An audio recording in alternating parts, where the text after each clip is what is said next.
Year was 2018 and Royal Enfield had launched the GT Twins. On one hand, you had the Interceptor 650 and on the other hand, you had the GT 650. The GT 650 was an all-out cafe racer while the Interceptor was a roadster. Now, a lot of enthusiasts took the roadster and converted into a genre that was getting really popular, and that was scramblers. Royal Enfield recognized that emotion, and in 2024, they are launching their very own scrambler straight from the factory. Ladies and gentlemen, welcome to PowerDrift. This is the Interceptor Bear 650. Why is this motorcycle called the Bear? Let's roll back to 1960, a time when a 16-year-old kid named Eddie Mulder took on one of the toughest races of that era, the Big Bear Run. But Eddie's race didn't start quite as planned. A last-minute dash for a bio break meant he was late to the line. Undeterred, Eddie mounted his 500cc Royal Enfield and took off, tearing through desert dust, fighting to make up for lost time. Lap after lap, he conquered the Big Bear Run. His grit and fire on that day became legendary, and now Royal Enfield pays homage to him with the Interceptor Bear 650.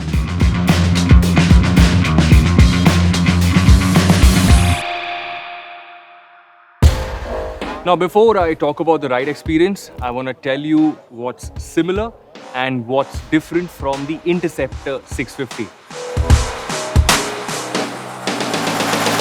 Now, talking about all things similar, of course, you have this 650cc twin that you have been seeing since 2018 that continues to remain the same. Although there are some changes to the power and torque figures, this fuel tank continues to remain the same, exactly the same as the Interceptor, and this main frame is also the same.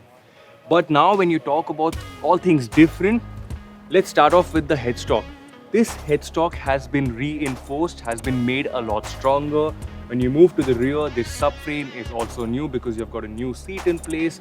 The foot peg position has now moved forward. The handlebar is the same as the Interceptor, but you now have risers, so the ergonomic position all in all is completely different.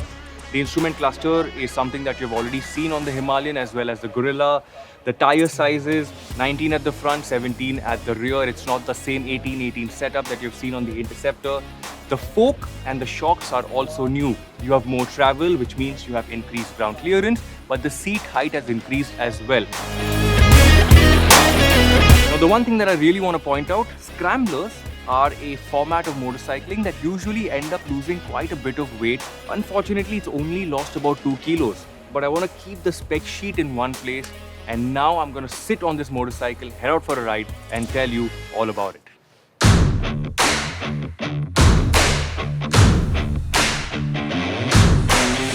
Under the tank, the Bear packs Royal Enfield's highly regarded 650cc twin engine. It's an engine that has proven itself smooth, torquey, and reliable enough to keep you smiling for years. Sure, it's a familiar setup, but sometimes old school is just right. The one real challenge is its weight. It's got a bit of heft to it, giving it that bear muscle. Power and torque has seen a bump, but the Bear's magic lies in the feel. It's not about numbers. It's that same easy-going power delivery that makes every ride very nice. And by the way, this one has a slightly different growl, a rougher edge to the usual twin-cylinder purr. Honestly, I dig it. At one point, we were cruising at over 130 kilometers per hour and the Bear felt smooth, composed and timeless, just like the good old days.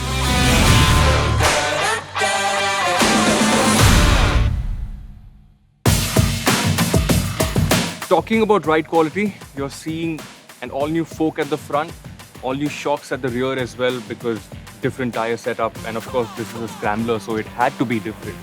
But talking about feeling, I think that is something that I will reserve for later because the roads around here are exceptionally good. So how it performs when the roads go bad is something that I wasn't able to understand 100%.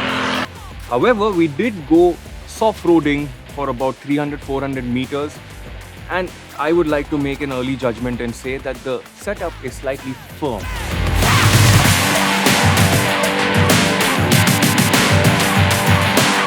Now, scramblers are very versatile motorcycles, which means They have excellent potential to be in the city, out on the highway, out in the canyons, and also have the ability to do a certain bit of soft roading as well.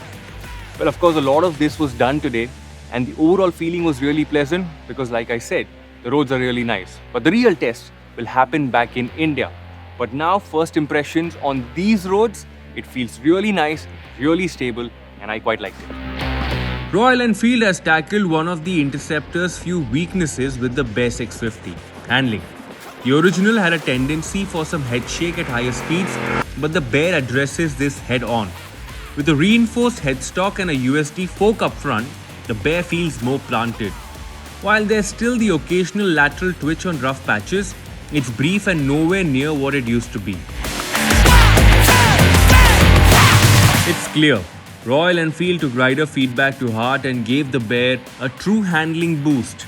Out on open roads and sweeping corners, the bike feels balanced and stable, and everything feels dialed in. Time to sum it up.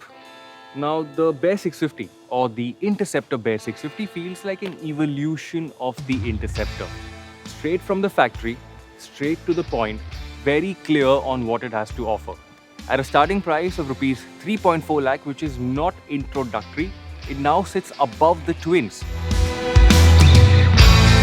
Now you're wondering, is this an expensive price tag? Well, probably it is, but when you look at the equipment that it has on offer, the USB fork, the display, LED lights, so on and so forth, it probably justifies that price tag. It's also the it's the 6th motorcycle in the 650cc lineup. When you talk about scramblers in India, the only other motorcycle that I can actually think of immediately is the Scrambler 400X from Triumph. But when you look at the spec sheet and also the price tag, it sits in a completely different bracket. Talking about the Bear 650, it's a nice little thing to ride, but I wish it was lighter. I wish the pegs did not get in my way every time I got my feet on the floor.